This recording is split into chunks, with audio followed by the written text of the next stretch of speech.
오늘 성경은 사무엘상 22장 1절부터 10절에 있는 말씀입니다. 사무엘상 22장 1절부터 10절에 있는 말씀.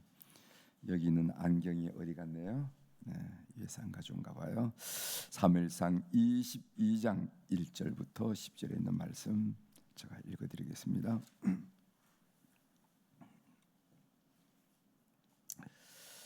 그러므로 다윗이 그곳을 떠나 아들람 굴로 도망하며 그의 형제와 아버지의 온 집이 듣고 그리로 내려가서 그에게 이르렀고, 환난당한 모든 자와 빚진 모든 자와 마음이 원통한 자가 다 그에게로 모였고, 그는 그들의 우두머리가 되었는데 그와 함께한 자가 400명 가량이었더라.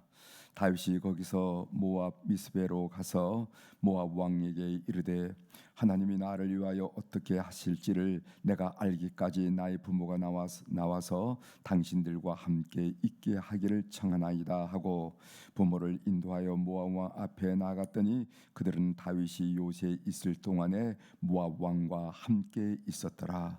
선지자 갓이 다윗에게 이르되, 너는 이 요새에 있지 말고 떠나 유다 땅으로 들어가라. 다윗이 떠나 헬의 수풀에 이르니라.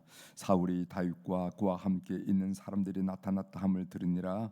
그때 사울이 기브와 높은 곳에서 손에 단창을 들고 에셀나무 아래에 앉았고 모든 신하들은 그의 곁에 섰더니 사울이 곁에 선 신하들에게 이르되, 너희 베냐민 사람들아 들으라. 이새의 아들이 너희에게 각기 밭과 포도를 주며 너희를 천부장 백부장을 삼겠느냐?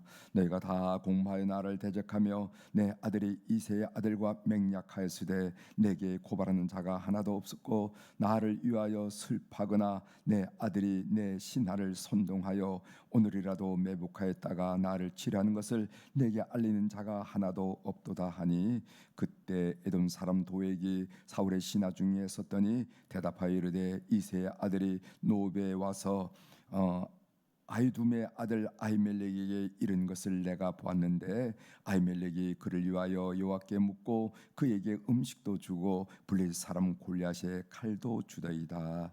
아멘. 10절까지 함께 읽었어요. 오늘 우리가 읽은 사무엘상 22장 1절부터 10절에 있는 말씀을 중심으로 비전 공동체라 하는 그런 주제로 같이 말씀을 나누려고 합니다. 이 본문 내용이 어떻게 되는가 하면은 이제 다윗이 이제 망명 생활을 시작하잖아요.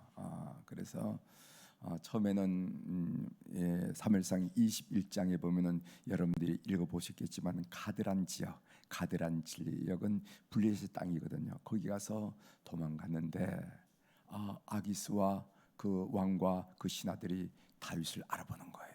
다윗이 어떤 사람인가? 그들의 대장군인 골리앗을 때려눕힌 사람이라는 걸 알게 되는 겁니다. 그러니까 분위기가 수상해요. 그래서 다윗이 어떻게 하는지 알죠? 왕궁문에 기대가지고 침을 질질 흘리고 말입니다. 눈을 휘둥그레 뜨고 이러면서 미친 척했어요. 그랬더니 아기스 왕이 아니 우리에게 미친 사람이 한두 명이기 때문에 또 미친 사람을 데려왔냐고 내쫓았잖아요. 그것이 바로 사무엘상 21장이 나오고 이제 사무엘상 22장에는 이제 다윗이 그 가드 지역에도 더 있을 수 없어서 이제 아굴람 동굴에 은신한 내용이 오늘 본문 내용으로 나옵니다. 이 아둘람 굴은 유다 지파에 소속돼 있는 땅이었지만은 블레셋의 영향 아래 있었기 때문에 다윗에게는 비교적 안전한 지역이었습니다. 본문은 다윗과 사울 왕을 비교하면서 하나님의 약속이 다윗을 통해서 어떻게 구체적으로 실현되어 가고 있는지 우리들에게 보여주는데, 아들람 굴은 다윗의 도피 생활의 비참함을 드러내는 상징물입니다. 여러분 굴을 한번 상정해 보십시오. 여러분 6.25 때 굴에 한번 들어간 적이 있죠? 6.25 때 굴이라는 것은 어둡고 칙칙한 이미지를 주면서 다윗의 절망적인 상황을 굴이라 하는 그런 상징물이 우리들에게 대변해주고 있습니다. 반면 기브와 높은 곳에서 단창을 들고 신하들에 둘러싸인 사울 왕의 모습은 당당함 그 자체였습니다. 그 우리가 읽었죠. 6절 하반절에 보면은 그때 사울이 기브와 높은 곳에서 손에 단창을 들고 에셀나무 아래에 앉았고 모든 신하들은 그의 곁에 섰더니 적어도 겉으로 보기는 다윗은 뭔가 칙칙하고 절망적이고 사울 왕은요 당당하고 멋지고 그런 모습을 우리에게 보여준다는 겁니다. 그러나 실제는 그 반대였습니다. 겉으로 나타난 모습과 다르게 사울 왕은 신하들뿐만 아니라 자신의 아들로부터 지금 버림받고 있음을 그의 입을 통해서 고백하고 있어요. 8절에 나오죠. 그 부분을 읽어드리겠습니다. 너희가 다 공모하여 나를 대적하며 내 아들이 이새의 아들과 맹약하였으되 내게 고발하는 자가 하나도 없고 나를 위하여 슬퍼하거나 내 아들이 내 신하를 선동하여 오늘이라도 매복하였다가 나를 치려하는 것을 내게 알린 자가 하나도 없도다 하니 이 말을 통해서 참으로 신하들에게 둘러싸여 있는 사울 왕이지만은 얼마나 애롭고 불안하다 하는 것을 우리에게 보여줍니다. 반면 다윗에게는요 비록 굴 속에 은신하고 있지만 사람들이 모이는 것을 우리들에게 보여주고 있습니다. 2절이죠. 2절 환난 당한 모든 자와 빚진 모든 자와 마음이 원통한 자가 다 그에게로 모였고 그는 그들의 우두머리가 되었는데 그와 함께한 자가 400명 가량이었더라. 오늘 이 성경 보면은 8절에 보면요 하나도 없도다라는 표현이 나오고 2절에 보면은 다 모였다라고 다라는 그런 표현이 나오는 것을 보게 됩니다. 여러분 비교해서 우리가 볼 수가 있죠. 사울 왕 앞에는 사울 왕에게는 하나도 없다라고 표현한 반면 다윗 왕에는 다 모여들었다 하고 다라 하는 그런 부사가 표현되어 있는 것을 우리가 알게 됩니다.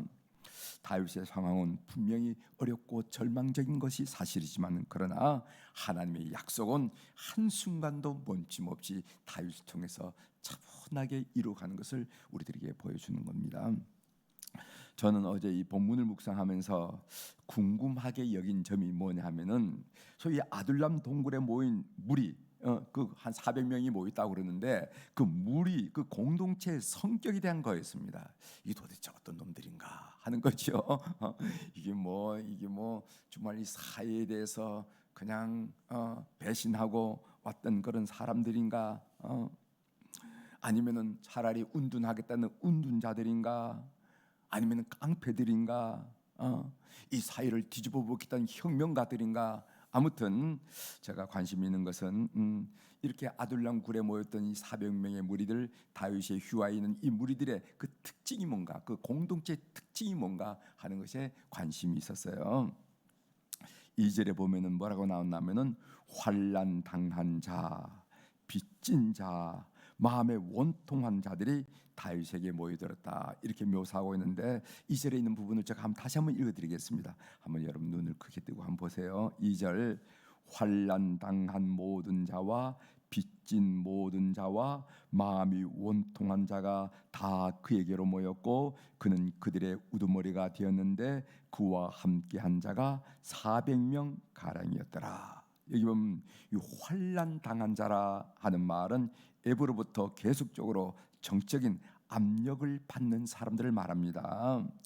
이들이 왜 환난을 당하고 이들이 어떤 환난을 당했는지 구체적으로 성경은 묘사하지 않아요. 그러나 그들은 정치적으로 사울왕으로부터 압박을 받고 있다, 압력을 받고 있는 사람에서 도저히 그 땅에서 살 수 없기 때문에 이 아둘람 굴에 몰려왔던 사람이라 하는 것을 우리가 알 수가 있습니다.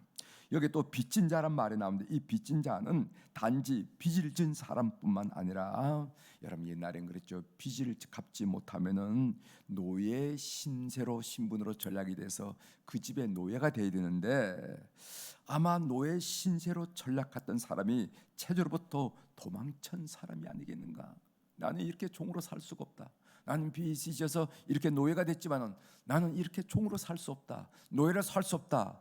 라고 도망친 사람들이 그런 무리가 아니겠는가. 또 마음이 원통한 자라는 표현이 나오는데 이 마음이 원통한다는 것은 마음이 고통스럽고 분노한 상태를 말한다고 그래요. 무슨 일인지 모르지만은 그들 마음속에 한이 맺혀 있는 사람이에요.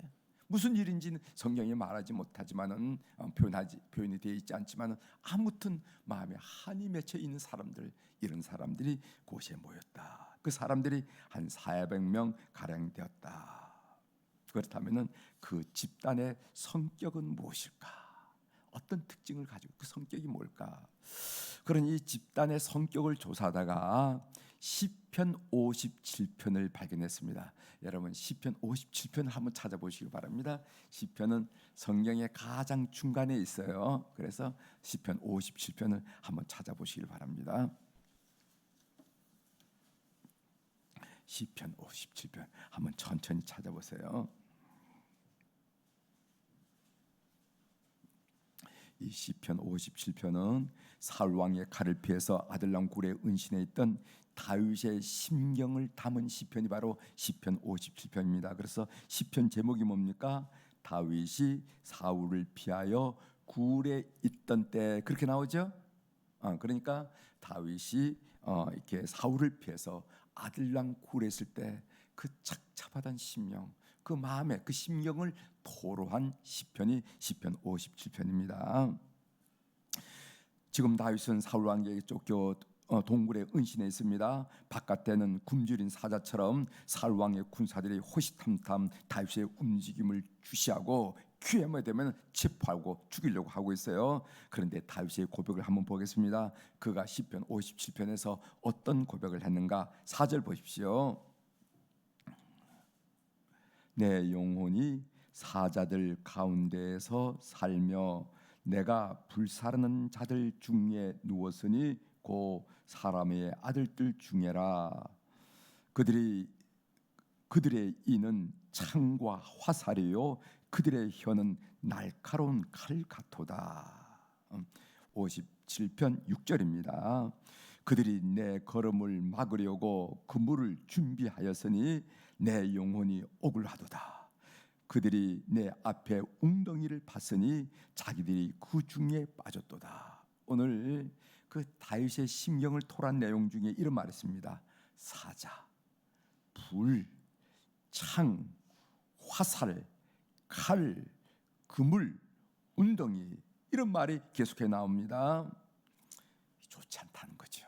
지금 상황이 어렵다는 얘기죠. 그렇죠? 이런 표현을 통해서 여러분들이 순간 여러분 마음속에 들어온 것은 이게 지금 이 다윗의 상황이 보통 상황이 아니구나 하는 것을 여러분들이 눈치챌 수 있으리라 생각합니다.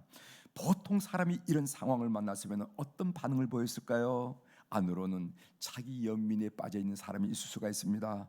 아이고 내 팔자야, 내 인생이 왜 이렇게 꼬여드는가? 아마 그렇게 자기 연민에 빠질 수가 있습니다. 또 바깥으로는 다른 사람을 원망하고 미워하고 보복하려 했을 것입니다.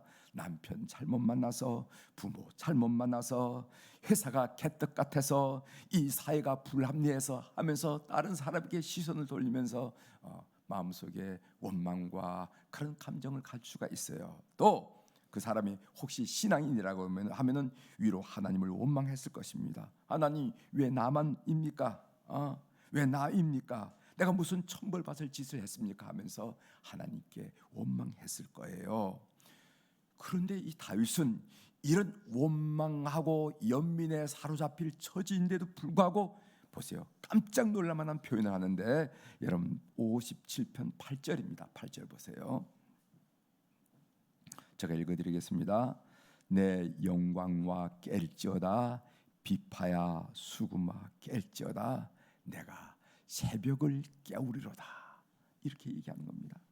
여러분 새벽은 밤중에서 가장 춥고 어두운 순간이죠. 우리 남자들은 다 압니다. 군대 가보면요, 그 새벽 시간이 가장 포초서기 힘들어. 가장 춥고 가장 어두운 그 순간. 그러다가 갑자기 여명이 트면서 새벽이 밝아오는 거거든요. 그런데 그들은 이 어두운 역사의 새벽을 깨우겠다는 거예요.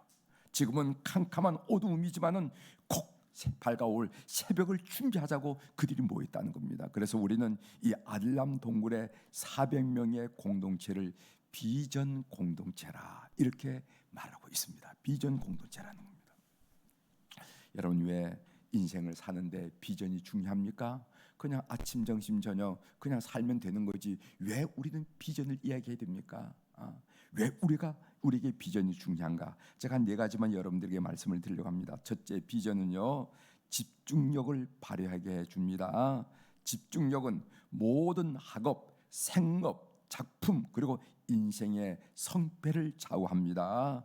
마음을 집중하지 않고 통달할 수 있는 일은 이 세상에 한 가지도 없습니다. 여러분, 집중력이 올라가면은 몰입 상태에 빠져들고 내가 먹었는지 안 먹지도 모르는 몰입 상태에 빠져들면은 초인적인 능력이 발휘되는데 그 결과가 우리의 상상을 뛰어넘는 것을 우리가 알게 된다는 거예요. 그래서 우리에게 왜 비전이 있는 삶을 살아야 되는가? 첫 번째로 집중력을 가질 수가 있기 때문에. 두 번째로는요, 비전은 매사에 바른 선택을 할 수 있게 하기 때문에 그렇습니다.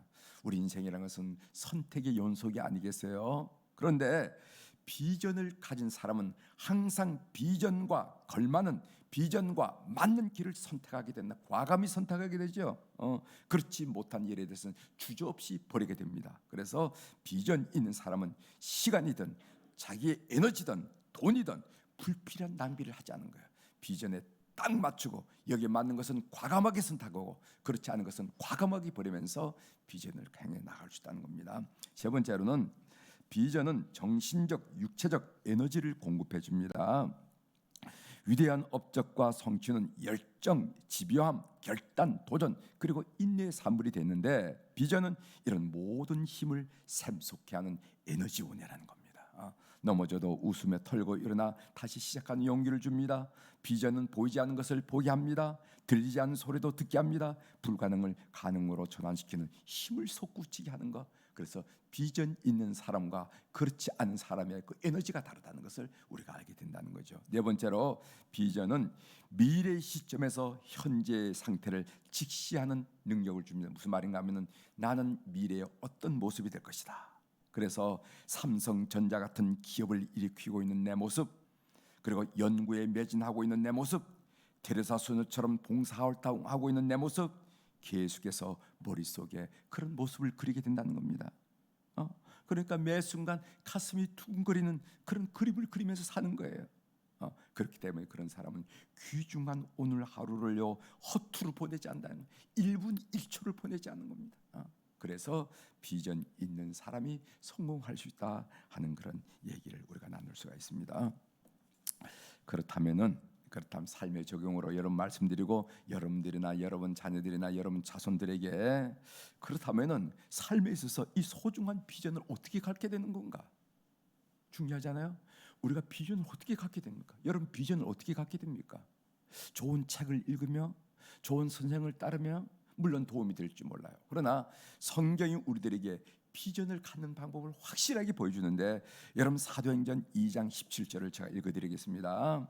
하나님이 말씀하시기를 말세 내가 내 영을 모든 육체에 부어주리니 너희의 자녀들은 예언할 것이요 너희의 젊은이들은 환상을 보고 너희의 늙은이들은 꿈을 꾸리라. 여기 보면 너희의 자녀들은 예언할 것이요 너희의 젊은이들은 환상을 보고 너희의 늙은이는 꿈을 꾸리라. 여기 보면 예언이란 단어가 나옵니다. 환상이란 단어가 나옵니다. 여기에 꿈이란 단어, 이 모든 것은 비전과 관련 있는 단어예요.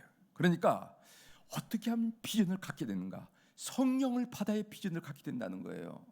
믿는 여러분이 되시길 바랍니다. 이것이 오늘 성경이 우리들에게 얘기하는 것. 우리가 어떻게 하면 비전을 가져야 인생을 잘 살 수가 있는데, 이 어떻게 하면 비전을 가져야 되는가? 성경의 가르침, 유일한 가르침이 뭐냐면요, 비전을 가지려면 성령 충만하라. 제가 여러분들에게 말씀드렸는데 용서하고 들으시길 바랍니다. 저도 여러분 말씀드렸잖아요.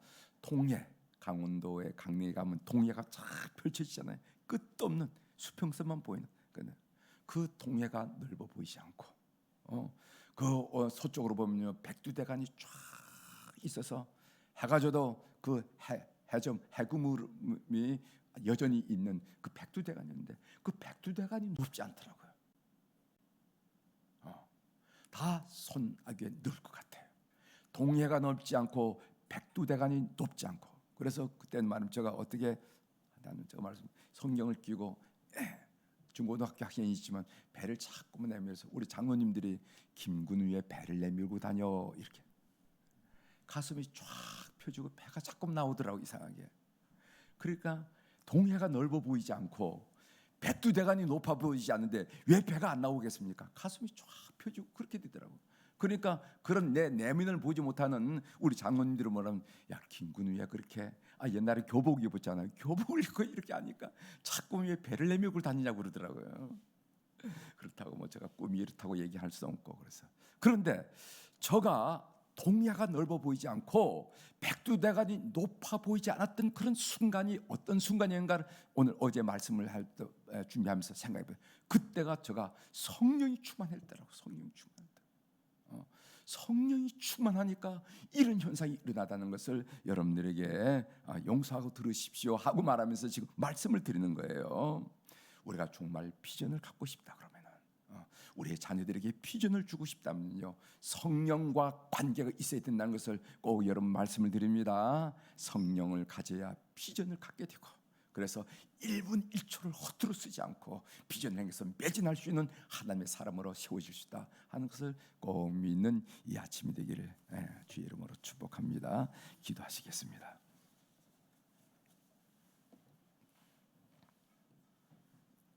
하나님, 오늘 다윗이 피신하던 그 한 광경 중에 아둘람 동굴에 대한 내용을 배우는데 거기에 400명이 모여 있는데 어떤 무리였을까?